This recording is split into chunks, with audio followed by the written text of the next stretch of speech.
नमस्कार, मी चित्रकार जितेंद्र गायकवाड आणि आज माझ्या चित्र प्रदर्शनाचा शेवटचा दिवस आहे. 9 सप्टेंबर ते 15 सप्टेंबरमध्ये हा जहांगीर आर्ट गॅलरीमध्ये माझा पहिला शो चालू होता. माझं शिक्षण झालेलं आहे ते ऋषिकेश चित्रकला महाविद्यालयात पनवेल येथून 2008ला मी पास आउट झालेलं आहे आणि तेव्हापासून मी चित्र प्रदर्शन करत आलेलं आहे. मी माझं 35वं एक्झिबिशन आहे, पण जहांगीर आर्ट गॅलरीमधलं माझं एक पहिलंच एक्झिबिशन आहे आणि मी वास्तवाची चित्र जास्त करतो, म्हणजे ग्रामीण भागाच्या विषयांवर. कारण मला शहरामध्ये तशी काही विषय कुठे सापडत नाही, परंतु माझी सगळी चित्र जी असतील ती वास्तवाची चित्र आणि निसर्गाला धरून असतील चित्र.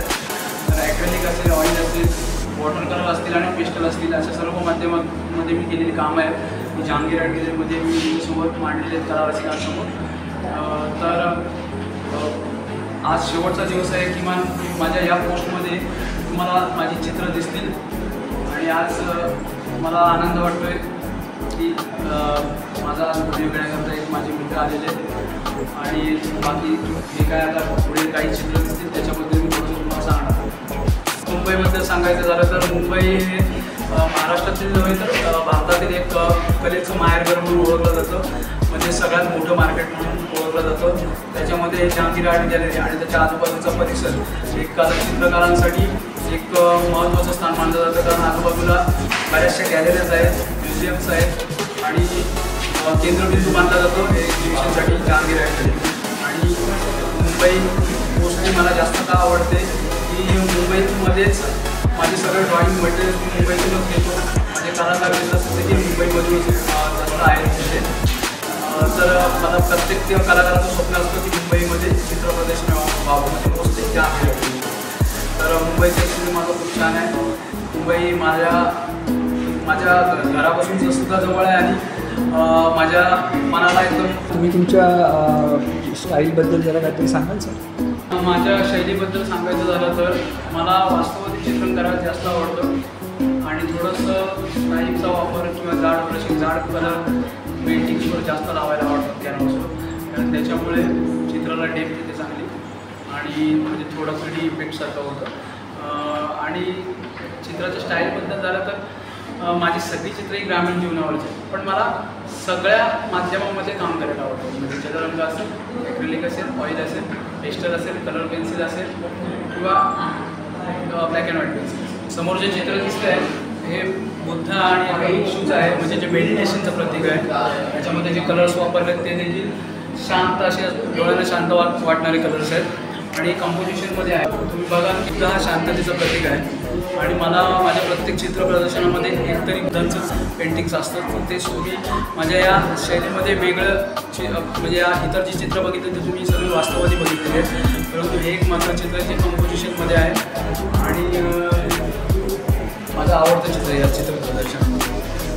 माझ्या चित्रांमध्ये म्हणजे माझ्या आवडते जे माध्यम आहेत, ॲक्रेलिक असेल, तैल असेल, कलर असेल, पेस्टल असेल, तर वॉटर कलर्स हे माझं एक आवडतं माध्यम आहे. सुरुवातीपासून कॉलेजपासून मी वॉटर कलर्स पहिल्यापासून जास्त करत आलेले आहे. म्हणजे पहिले माध्यम जे असेल ते वॉटर कलर्स असेल आणि जी सगळी चित्रं दिसतात वॉटरमध्ये जलरंगातली, मी जिथे राहतो पेंट त्याच्या आजूबाजूच्या गावामध्ये मी प्रत्यक्ष जाऊन निसर्गात जाऊन केलेली चित्रण आहे.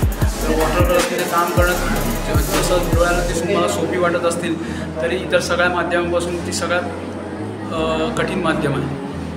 तर जलरंग हे माझं पहिलं माध्यम आहे जे मी ड्रॉइंग शिकलो तेव्हापासून हँडल करायला लागलो. काही चित्रही आहेत ती जलरंगातील म्हणजे भरपूर चित्र आता या प्रदर्शनामध्ये आहेत. आता समोर जे चित्र दिसतं आहे ते ॲक्रेलिक माध्यमात केलेलं आहे. तर प्रत्येक कलरची एक वेगवेगळी मजा आहे. जसं वॉटर कलरची एक वेगळी मजा आहे, जशी ऑइल कलरची एक वेगळी मजा आहे, तसे ते ॲक्रेलिक कलर त्याची एक वेगळी मजा आहे, जे ट्रान्सफर पण सोडू शकतो आणि ओव्हरलॅप पण करू शकतो. म्हणजे एखादं चित्र करताना जर मी ॲक्रेलिक जलरंगासारखं वापरत असेल आणि त्याचं चित्र फसलं तर मी ओपेक पण करू शकतो. तर प्रत्येक जे माध्यम आहेत कलरची त्याची एक वेगवेगळी मजा आहे. तर मला सध्याच्या काळात मी ॲक्रेलिक जास्त करतो, कारण तैल चित्र पूर्वी करायचो म्हणजे ऑइल चित्र, तर फंगसचा बुरशीचा जो प्रॉब्लेम्स आहे तो त्याला पर्याय म्हणून ॲक्रेलिक. तर ॲक्रेलिकची चित्र या चित्र प्रदर्शनामध्ये जास्त आहे आणि ती ट्रान्सफर पण वापरू शकतो, ओव्हरलॅप पण करू शकतो, एकावर एक ओव्हरलॅप पण करू शकतो. तर एक सध्याच्या युगामध्ये तैलचित्रांना पर्याय म्हणून ॲक्रेलिक माध्यमातून चित्र जास्त केली जाते.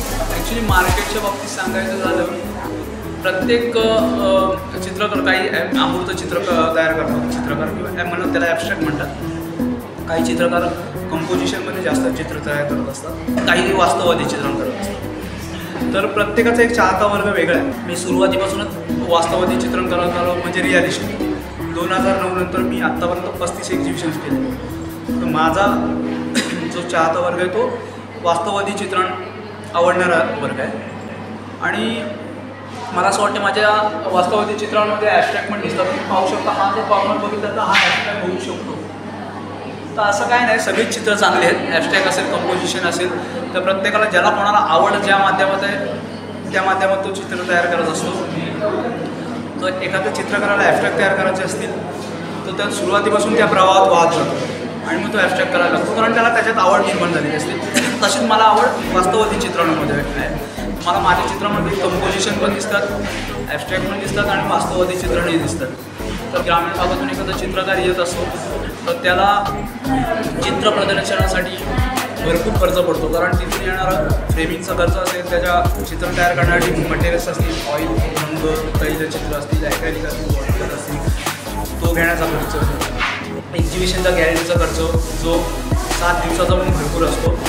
त्यात पण ते चित्र प्रदर्शन जर सक्सेसफुली झालं तर त्या चित्रकाराला पुढे प्रेरणा मिळू शकते की चित्र प्रदर्शन चांगलं झालं, त्यातली काही चित्र विकली गेली, तर चित्र विकतच गेली नाही तर त्या चित्रकाराचं एक मोठं नुकसान होऊ शकतं. पण या सगळ्या गोष्टींवर मार्केटिंग करणं किंवा लोकांपर्यंत सोशल मीडियाद्वारे पोहोचणं ह्या खूप गरजेचं आहे.